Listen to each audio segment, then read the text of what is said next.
Hi, and welcome back to Spirit Lounge. Sorry about earlier on, I had to re-record that live stream because my laptop decided to reboot itself all by itself. Okay, so today we're continuing on with the introductory chapters before we get into the Upanisads proper. So let's just, without any further ado, bring the next episode up on the screen.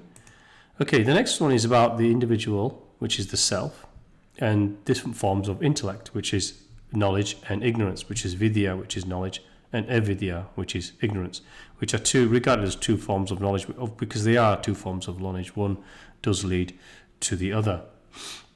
Okay, and the Upanisads, for anyone who's not familiar with those by now, are the fifth text of a large body of work over a very, very long period. The Upanishads were in 700 to 400 B.C., pulled together by sages and seers who took meditative practice in forests and quiet places, caves and so forth. You would have heard about those, and documented their thoughts and feelings and perceptions that came to them about the true absolute, the Godhead, the source, and the nature of the reality of that we exist in.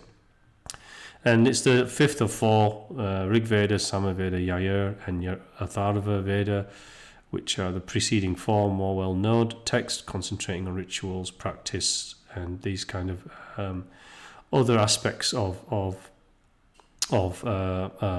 ancient Hinduism. And Upanisads is more the esoteric spiritual side of things, or the spiritual writings. So we're going into those as introduction. This is the book that we are reviewing, which I actually happened to find in my mother's cellar or basement, if you're American, as I was cleaning and looking for something else. And it happened upon me because I was looking to buy the Upanisads book, and there it was. So I'm not sure exactly who brought it into the home, but it's coincidental or synchronous, I believe. Not many coincidences in life. And these are some of the Sanskrit words that you'll come across in the text. This is only a number of few. So jiva, which is breathe. Jiv is the breath. And Jiva is that thing, that which breathes. Purusa is what dwells in the heart. Buddha is the spiritual seed. Prana is the breath that sustains body. Very similar to breathe, but the prana is the breath. Manas is conscious activity. Indriyas are the five organs of action. Well, we have five senses, of course, and these are five organs of action. Vijnana, which is ego, intelligence. Ananda is freedom, bliss. Atman, which is the inner self of man. And Jnana, which is knowledge itself. Okay. Excuse me. If the buddhi and vijnana, which is the buddhi is the spiritual seed, and the vijnana, which is the aspect of our intellectual self, if they are concentrated and turned towards the universe, has its being turned towards the universal self, it develops intuition of true knowledge. Which means if we redirect our focus to our intuitive true I, then we start to develop what's known as intuitive true knowledge, or what I regard as intuitive knowing, which is regarded as wisdom. Ego intelligence or mind intelligence is engaged in discursive reasoning and reaches a knowledge which is imperfect because it's logical or mind orientated.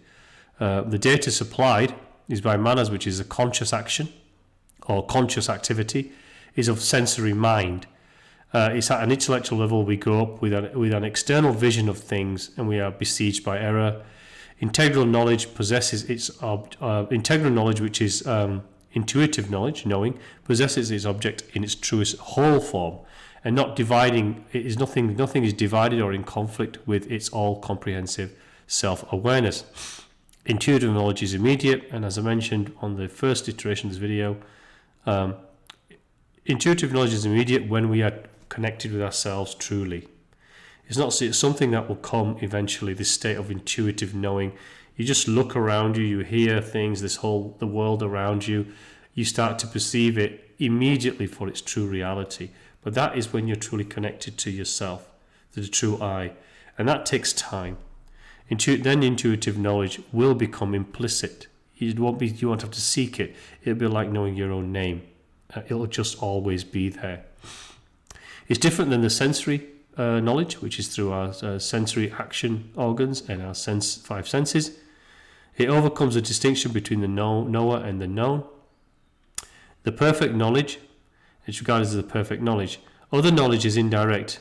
In lower forms of knowledge, the object is limited and partial. Scientific understanding assumes object is known if it's broken up into simpler constituents. So in other words, we break things down to understand them through mind. Intuitive consciousness, however, we know the object with less distortion.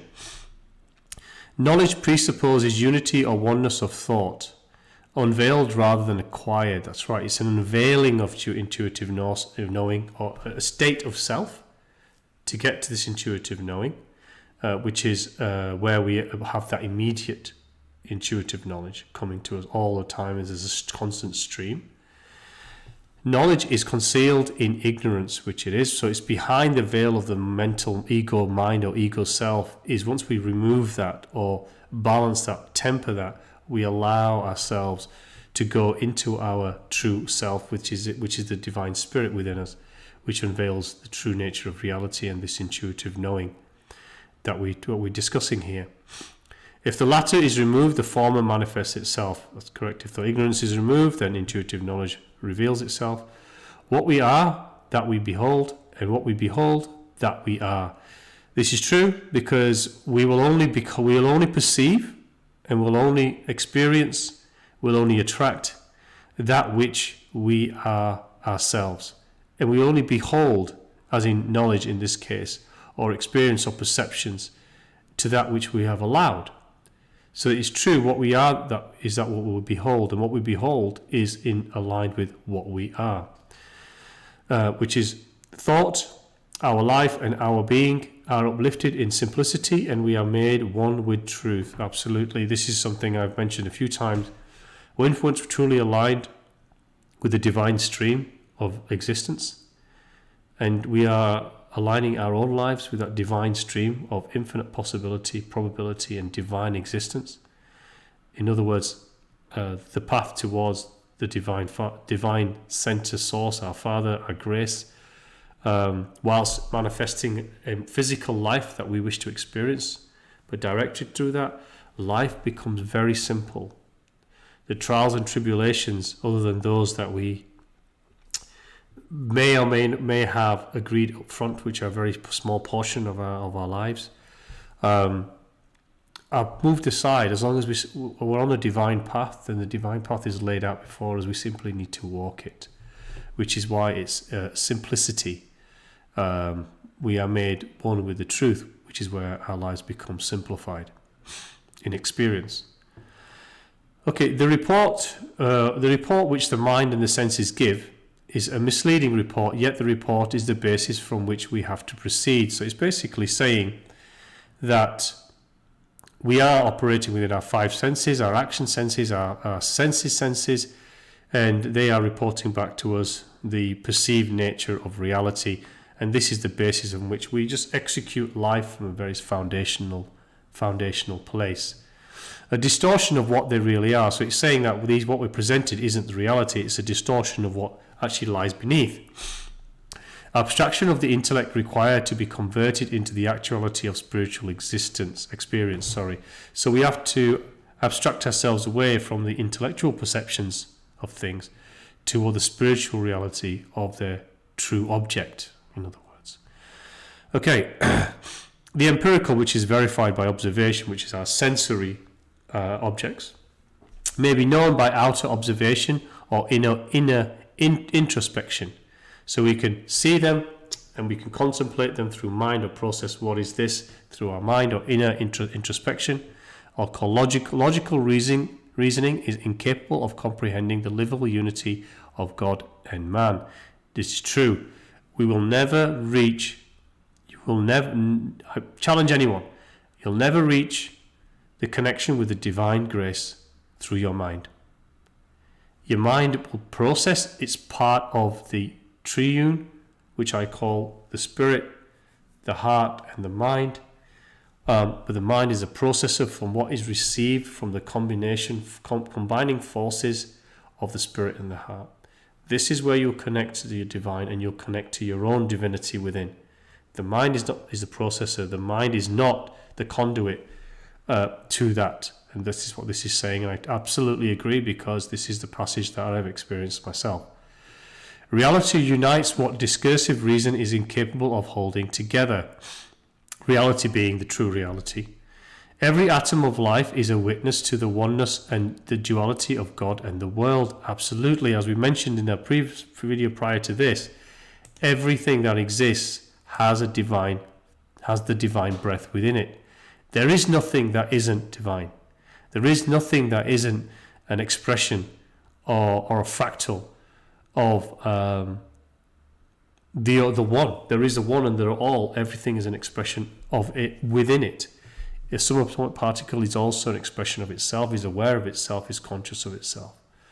And so this is what this is saying, and I absolutely agree with that, because through my own experience as well.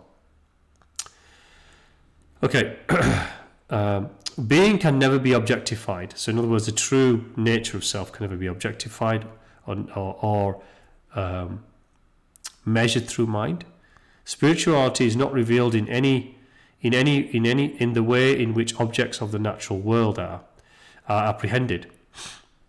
Yajnavalkya, which is a sage in 700 B.C., which is a very early start, I believe, of the Upanisads, stated, "Self is its own light when the sun has set, when the moon has set, when the fire is put out. It is our deepest being behind the vestures of the body, life, mind, and intellect. True knowledge is an integral creative activity of the spirit, which it is. It is reality itself. Who know truth become the truth." Absolutely. As we become ourselves, the truth is revealed, therefore we become greater integrated with our true I, therefore we become truth. Truth is just reality. Reality is grace. Grace is ourselves. Ourselves is the integration with our true spirit. It's all one. It is just the revelation of the real. Knowledge and being are the same thing. Absolutely. To be the true I is also to be infinite, divine, intuitive knowing. They are the same thing. They are not separate. They are connected. They are synergy. They are one. These things are all one. You gain knowledge through being. You gain being through knowledge. They are working together. This is the passage of spiritual ascent that we all seek. This is the practice of spiritual ascent that we all seek. This is why watching this video, I would imagine, and others, and books that you read and practices you would perform, different religions that you may discover and understand and walk through, rabbis, priests, gurus, popes, and so on and so forth, you may listen to and continue to traverse. Remember, never stay on one stone. There are many that you must jump on to understand the true nature of things. There is not one who will give you the answers to them all, because at the end there is one rock and it has your name on it, and that is the rock in which you'll finish your journey beyond this physical realm. The passage will always end with yourself. There will be many, many others behind you that you will step on to understand things, to discover things, to intellectually have discourse and investigative discourse. But there is one before you transcend this manifesting realm. There's a stone that you will have to stand on, and it is your own spiritual self. Duality. There is one duality. There one sees another, hears another. An objective knowledge. Vijnana, which is ego intelligence, deals with the world of duality. So it deals with good and bad, left and right, the opposites of everything. This is how the physical world is manifest to us.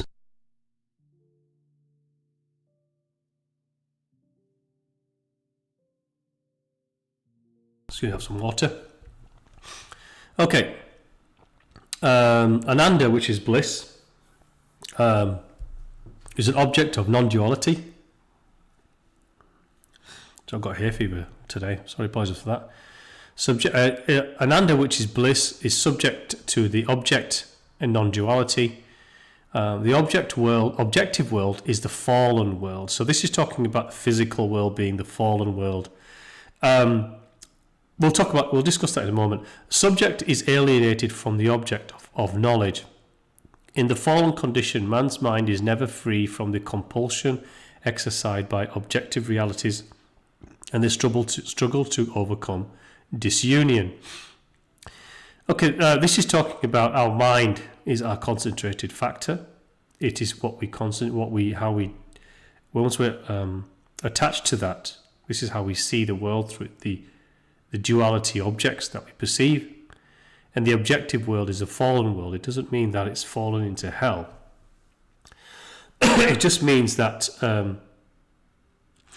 it's the world in which we are experiencing reality through an illusionary, not duality state, where beneath it is a non-duality state. So it's a fallen world because it's removed itself from the true nature of things. We are observing it in a dualistic state through mind, and we'll continue to do this, as it says, if our compulsion to objective realities, which are the mind realities, and we don't overcome that disunion between reality and non-reality.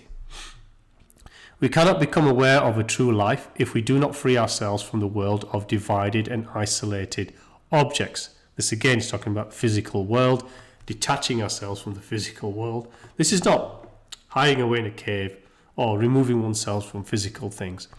This is not having attachment to them and seeing them as the nature of reality. This is the key point. It's not about interfacing with the world. We're here to interface with the world. We're here to experience our bodies. We're here to experience everything that surrounds us, because this is the passage of our experience, but within that is to direct it from a spiritual narrative, not a physical ego and intellect narrative. But it's to free ourselves, is to not be attached to it, to understand that it isn't our home. We're not from or of this place. We are beyond something. So it's to have that detachment from it whilst experiencing it from within. The limitations prevail if we continue to attach ourselves to the divided and isolated objects. In the knowledge where we have fullness, which is the true reality, nothing is external. Intellectual knowledge is a scattered, broken movement.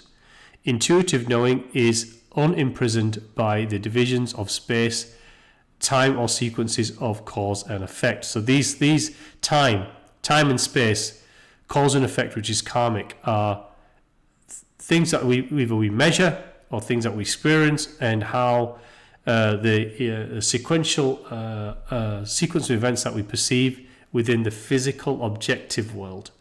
And it's saying that in the intuitive world, which is non-scattered, these things don't apply, which is absolutely the case.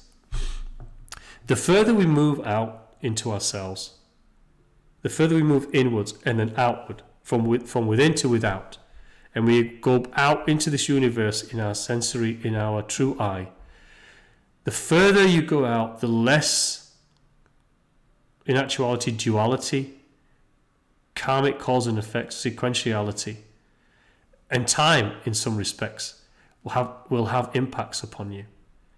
Your dimensional frequency from 3 to 4 to 5 to 6 to 7, remember they're just perceptual frequencies and vibrations, will expand, and your experience in this realm will be very, very different to someone who is in a very objective physical state of attachment and myopia. They will have a certain experience who could be sitting right next to you on the same train or bus, but experience the world that they're traversing right next to you very differently to you, because of the state of vibrational frequency or dimensional expansion that we are achieving from within to without.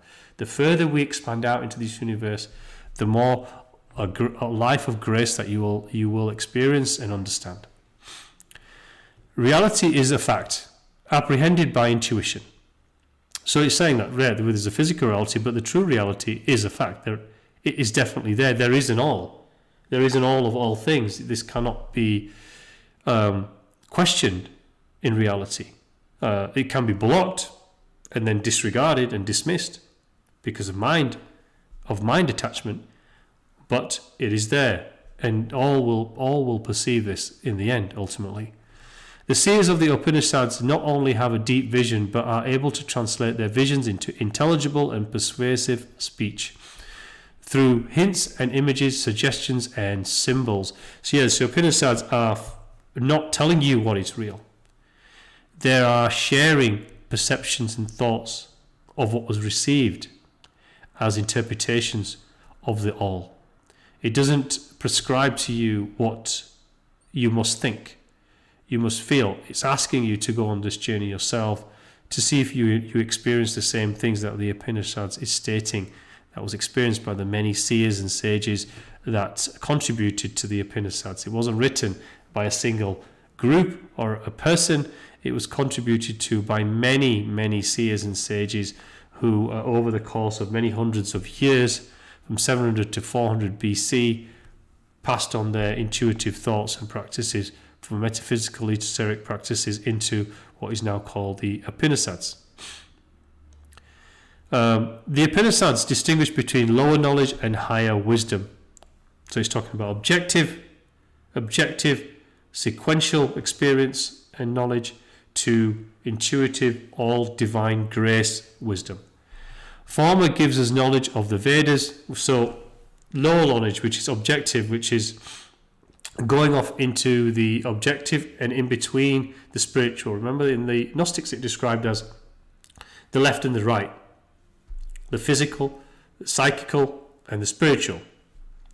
The Vedas were extracted from moving from the objective, or the left, or the physical, into the psychical, esoteric area from which the Vedas were extracted and formed. And that's what it's saying, the lower. Lower is the left, or the physical and the psychical together. The spiritual is the right, or the higher wisdom. So this is where the Vedas came from moving from the objective into spiritual practice of meditation and esoteric practices to derive from psychical experiences, which were then pulled together for the Upanishads. The latter helps us gain the knowledge of the imperishable. So this is the higher wisdom once we get to the beyond the psychical and move into the spiritual. When we really start to expand beyond, we start to understand the imperishable, which is the absolute, the all, the divine grace, whatever you wish to call it. The first principle disguises itself. In the Brihadaranyaka Upanishads, the self is seen as the reality of reality. True reality is Atman, or the inner self, which the empirical reality conceals. So the objective self, if we're living in an objective self, conceals our true self, because we're living in mind, of course. The objective self is always governed by the intellectual ego mind. That's where it resides. Until that's tempered, you will not be able to move into the Atman self, the inner self, or the divine spirit. There's a distinction between the knower of text and the knower of the self. The person who studies, reads, mental, intellectual, or the one that learns through spiritual practice. Okay, the Chandogya Upanishads, Sarvepalli, which was another sage, I believe, says Sarvepalli cannot understand the question of rebirth despite much Vedic learning. So he's talking about a person who stated in the Chandogya Upanishads as saying that this person could not understand the question of rebirth regardless of studying the Vedas into depth. This is because hadn't moved from objective, psychical into the spiritual side of things, where knowing what's being read is being processed by the intuitive knowing part of ourselves, which is the spiritual part of ourselves. When you read anything or listen to anything, even these videos, or if you're watching this or reading any text, try to feel the information that is being read. There can be many, many interpretations of them all, and they don't always. Some of them are stories, some of them, but they're all. You can take a divine message from all of them if we take away agenda from them. But feel the information that you're receiving, as well as obviously processing it in mind is a default activity that we will all have. But process these things through feeling. Remember to see them as interpret them from a spiritual sense, not a physical sense. And then the true meaning of them will be derived. Okay, the Taittiriya Upanishads states self is perceived according to the Katha The teaching self is perceived according to the Katha Upanisads not by logical reason, but by spiritual contemplation, which we've just discussed. Is not attained by force, so you can't force yourself to understand things. It comes to you through practice and faith and persistence, which is faith. Is aspirant whose will is at rest in him.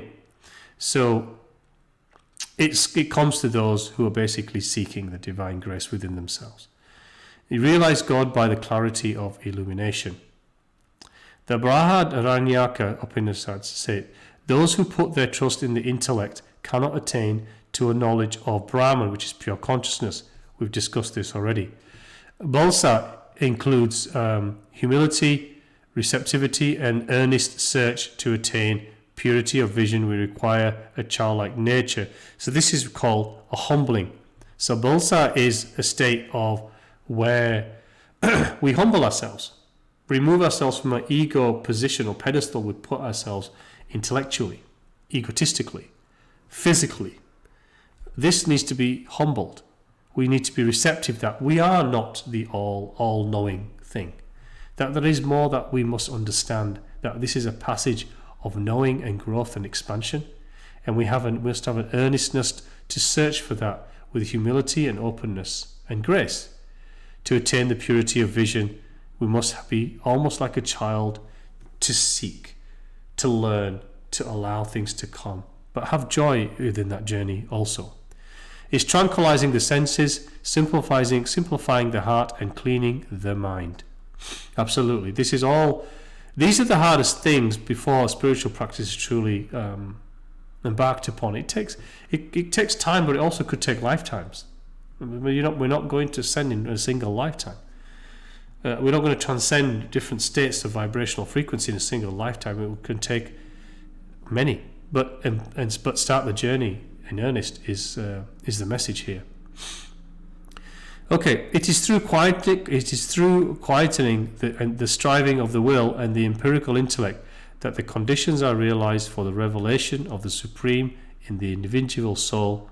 One sees the self just in the self. Absolutely. We have a moral and spiritual discipline for the direct apprehension of truth. We do. We have an implicit one, a silent one that tries to push itself to our surface. It's always pushing. Nudging to our ego intellect, our ego selves. It's always there. We have a moral and spiritual discipline which is within us, waiting for us to discover it. We can know God only by becoming God-like, or attaching ourselves to our divine grace, which is how we become of grace. Beware of the light within us, or become aware of the light within us, returning consciously to the divine center within us, where we have always been without our knowing it. That's true.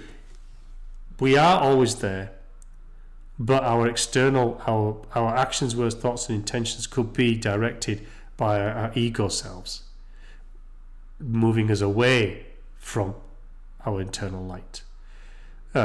It's always asking us to return to it, of course. It's always nudging, but many of us disregard it, dismiss it, and ignore it, and push it so further down into the deepest recesses that the spark of the light within us becomes just a dim flame. It can never be put out. It's always there, but it can be suppressed, of course, by ourselves and the outer world. Okay,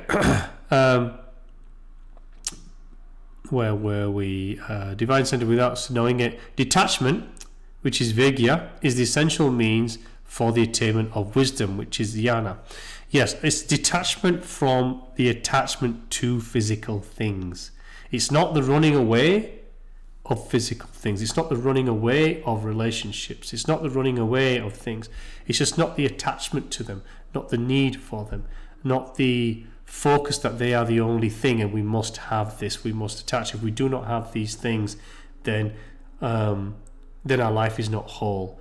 It's the attachment to these things which cause actually struggle, which cause us to suffer in life. If I don't like the word suffer, actually, I don't even like using the word, but it's how we cause ourselves discord when we attach to things. when we just experience them with non-attachment and understand they are just a flow of experience through infinite probability and possibility, and we experience this and we derive grace from each thing, then we experience them in how they're truly supposed to experience. Never hold on to something so tightly that you think if you let it go, then life is over. This is attachment to things. This is what this is talking about. Okay, God is revealed only to those who believe that he is. That's right. If you don't, you can have an intellectual journey into it, which will lead to a greater journey. But if we truly dismiss the nature of the divine at all, then it's not going to be discovered. There are many who have done this. Of course, remember that divine love is grace. There are those who practice the very extreme opposite of that, which is satanic demonic belief systems. And the practices and rituals that they perform there, this is a complete dismissal of the divine at all and moving towards something completely opposite. And they will never understand the divine in that state of frequency or vibration. So it can be true. For if there is no God, there is no harm in believing in him. So if there is no God, then you could believe in him, but there's no harm in it.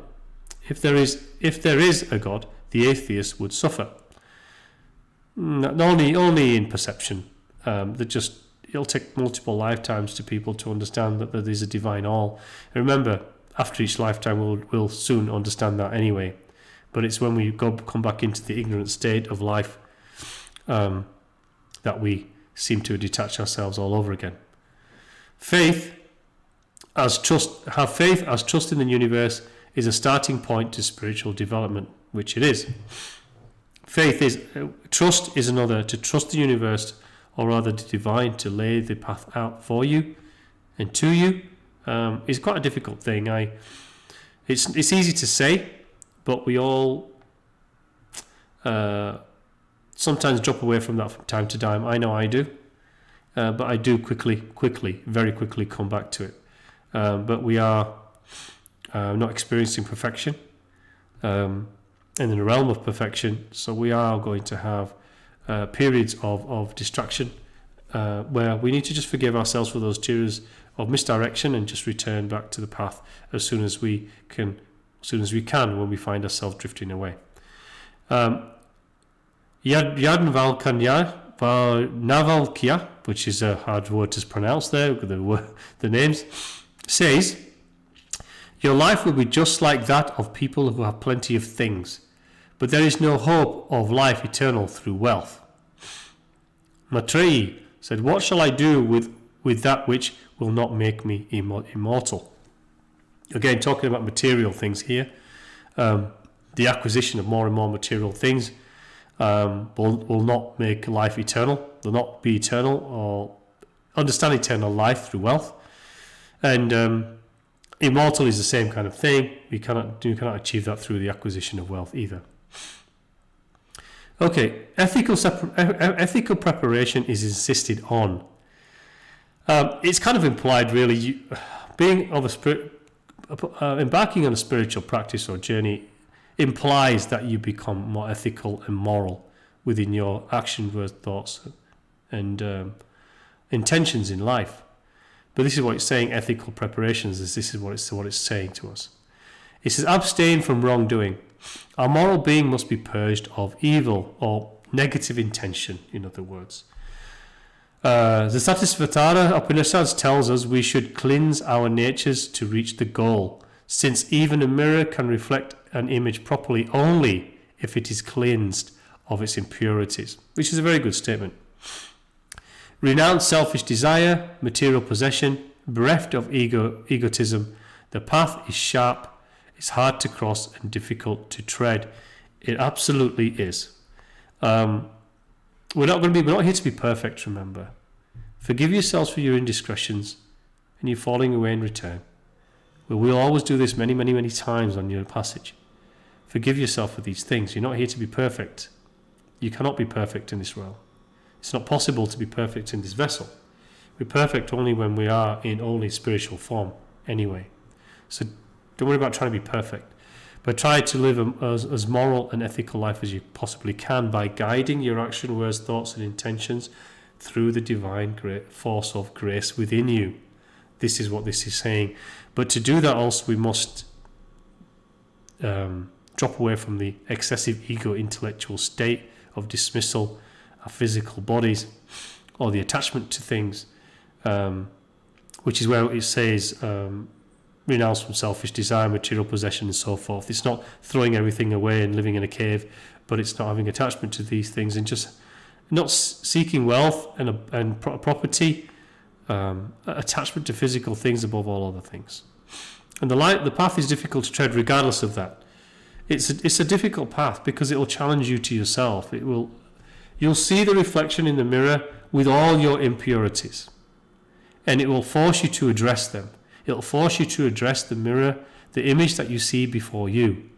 That is what the path, the journey of spiritual ascent is. Mostly ascent is addressing yourself and becoming that spiritual divine being that you always are inside is hard, it's difficult, it's a path that is sharp, it's full of glass, if you like, not to harm. It's because those glass pieces are fragments of your own self that must be overcome. A teacher who has attained the goal may help the aspiring soul. Truth demonstrated but also communicated. So it's saying once you've achieved a certain state of expansion, of knowing, then you can help assist others in understanding these things themselves. We are here to attain and share, attain and share, attain and share. But share only once you've understood, and it'll naturally come. Don't share through ego. Share when one is drawn to do so, because then you're done internally, where the internal is saying you are at a state where you are able to share with others. Don't do it through ego self, thinking that the mind is saying that we are somehow intuitively and spiritually more ascended than all others because our mind tells us we are. You'll be drawn to teach and share with others through your internal self. And when that occurs, then you are at this true state to share with others. A proper teacher who embodies truth and tradition. Not tradition, this is again dogmatic. Remember, it was written many centuries ago, millennia ago rather. So I will talk about embodies truth. I left tradition in here because it's written in these texts, and that's why I put not quite. Tradition means rigidity, right? So to be spiritual, tradition it's not part of it. Tradition means you're following ritual. Tradition means you're following a set practice. Tradition means you're following a rigidity structure. Tradition means you're following something passed down from generation to generation to generation to generation, and you're just following it because somebody else told you to do that. This is not spiritual expansion. Spiritual expansion is free from all human dogma. It's free from all human ideology. It's free from all human tradition, practice, ceremony, ritual, sacrifice. It's free from all of these things because the divine doesn't have any of those within it, and neither does your divine self. So tradition is not something that I would say attached to truth and knowledge which is expanding within yourself. This will guide you in your journey. Tradition and specific set practices, only if they resonate with you, until they need to be stopped and you move on to the next stone on the river on your passage over to the other side. Individuals should develop the habit of introversion, i.e. self-introversion, looking within self, contemplating meditative practice, silence and prayer, abstracting from the outside world and looking within himself.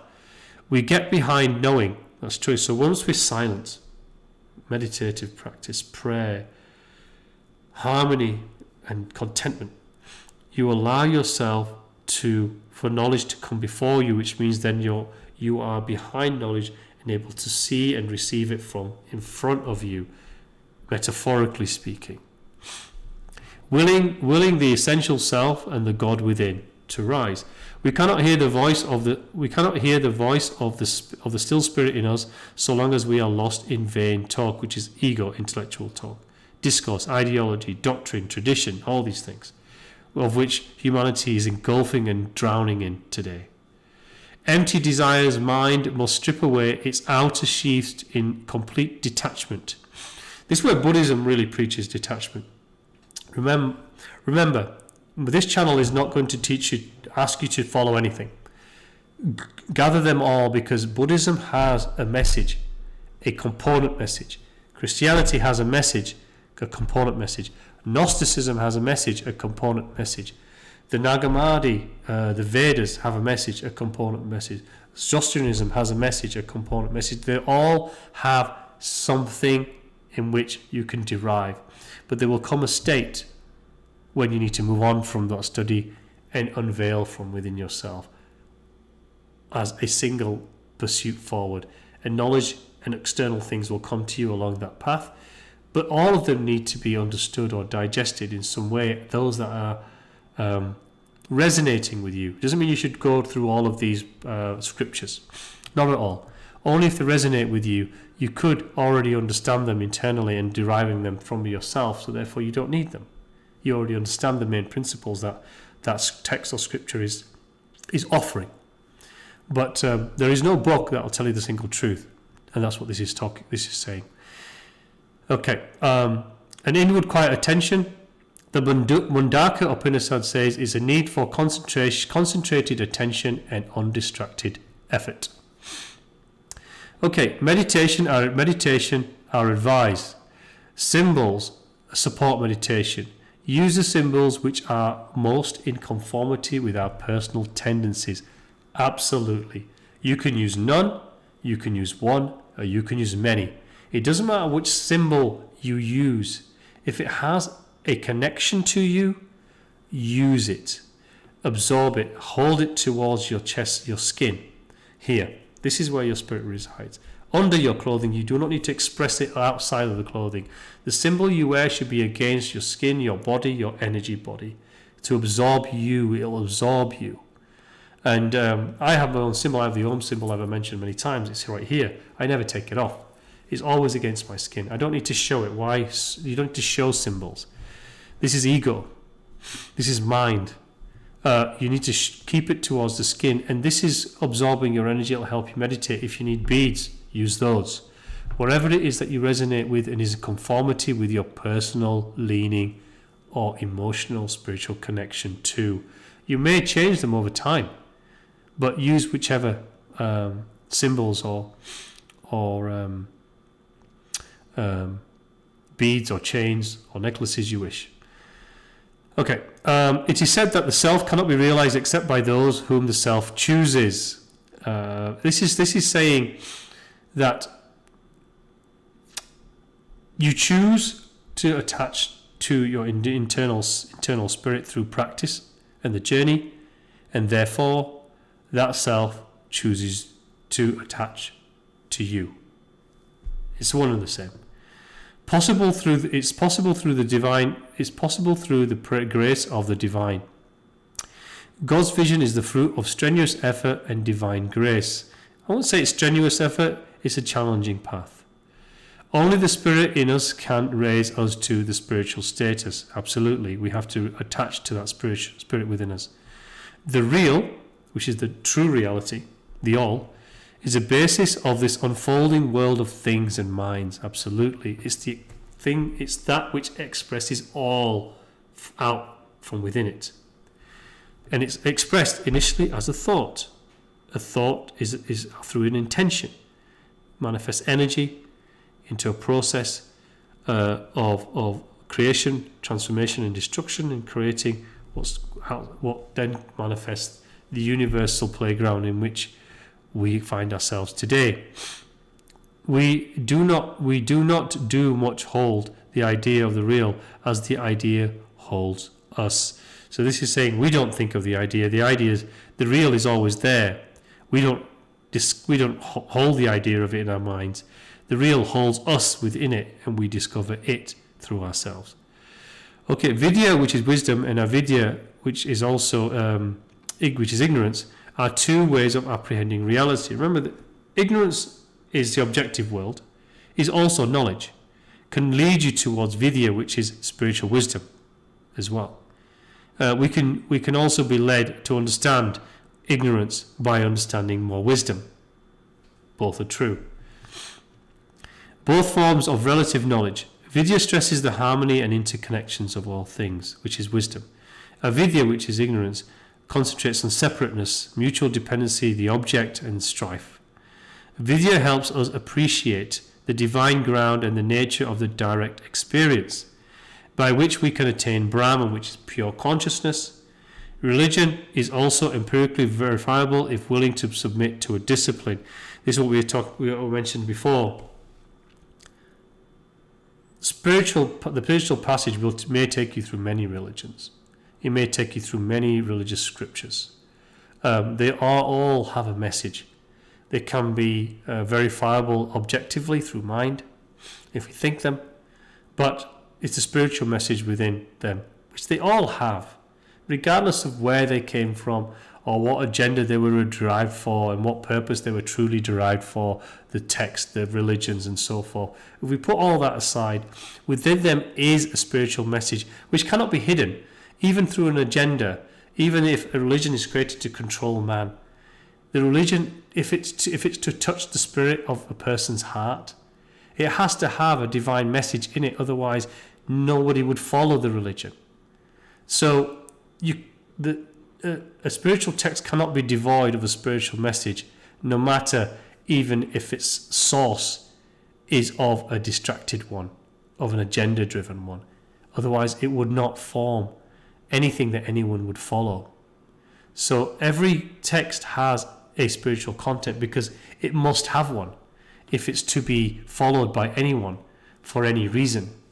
So this is what this is saying and associating with. But remember, don't stay on any religious rock. You need to move away from those eventually. Traverse them all, absorb what you can, and move on to the next one, until you reach the stone where your passages you're on from that point. Ultimately, you will still receive knowledge from different sources, but you won't be following an organized faith at that point, which is where we all need to become and go. Okay, and finally, Vidya, which is knowledge, is also understood as jnana, which is also knowledge. Two different words. Or with Vidya, wisdom is also known as knowledge. Knowledge is derived through wisdom. Wisdom is derived through knowledge, which is of the essential nature of the divine reality. Wisdom, hidden beneath the sheaths of ignorance, needs no proof. Intuitive wisdom is different from knowledge. It is not to be confused with occultism. So occultism is concentrating on magical insight or heavenly vision or special revelation through supernatural powers. It belongs to the world, objective world. Yes, it does. So these are the psychical practices. Even satanic Luciferian practices are psychical practices.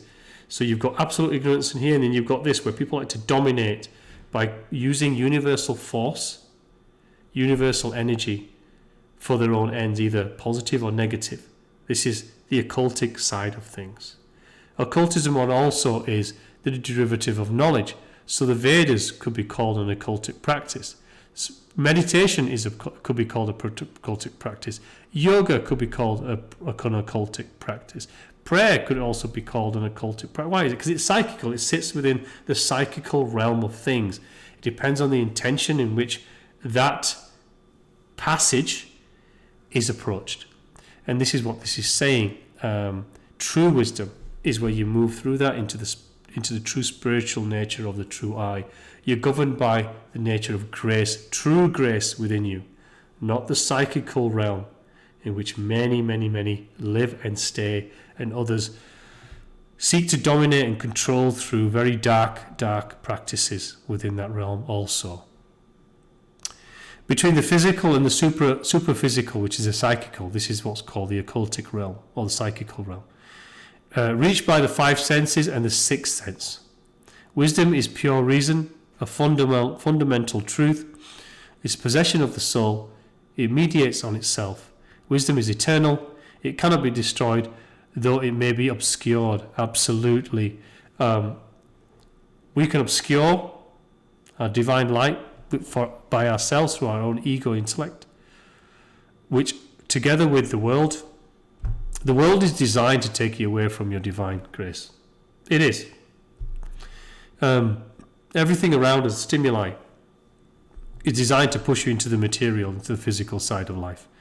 It's designed for you to attach to those things, to feel unworthy if you do not have these physical things, to not seek or even understand your spiritual self because you're too busy navigating the objective world and attaching to it further and further and further. The world is designed for that for a reason. We won't go into those things because those are agenda-driven discussions, but it's true. It's reality. It's the reality of the objective world. It's the reality of the duality, which is why duality exists, because we create it because of the objective world. We are to find wisdom by moving away out from that ignorant state, which is what we do when we destroy what is obscured from us. Destroy the thing that obscures it, which is what we're trying to do. So that's the end of this chapter. And as I say, make sure you practice and become everything that we discuss. This is what all of the passages and texts are asking us to do, is to become these things and make it part of the life, not something a temporary practice when we need or want something in life, because that's not really the way to approach spiritual practice. You won't really develop that way. I know many that do that. You really need to go into spiritual practice, not in a religious doctrine way, but connect with the divine, and don't be afraid to connect with the divine. It's there. It's silent. It's in the unseen. Speak to the silence and the unseen. Connect with it through your prayer and meditation. Speak openly because they're all around you. Don't be fearful of these things. You don't need physical objects to connect to the divine, because it is not through physical objects ultimately how we get there. So I want to say thank you again for listening. I just want to put the webcam back on, and appreciate your time again, and I hope you enjoyed this video. I will continue on until we really deep dive directly into the Upanisads themselves, which is coming soon. And I want to say thank you for your time. Whenever you listen to this, take care of yourselves and God bless. Thank you.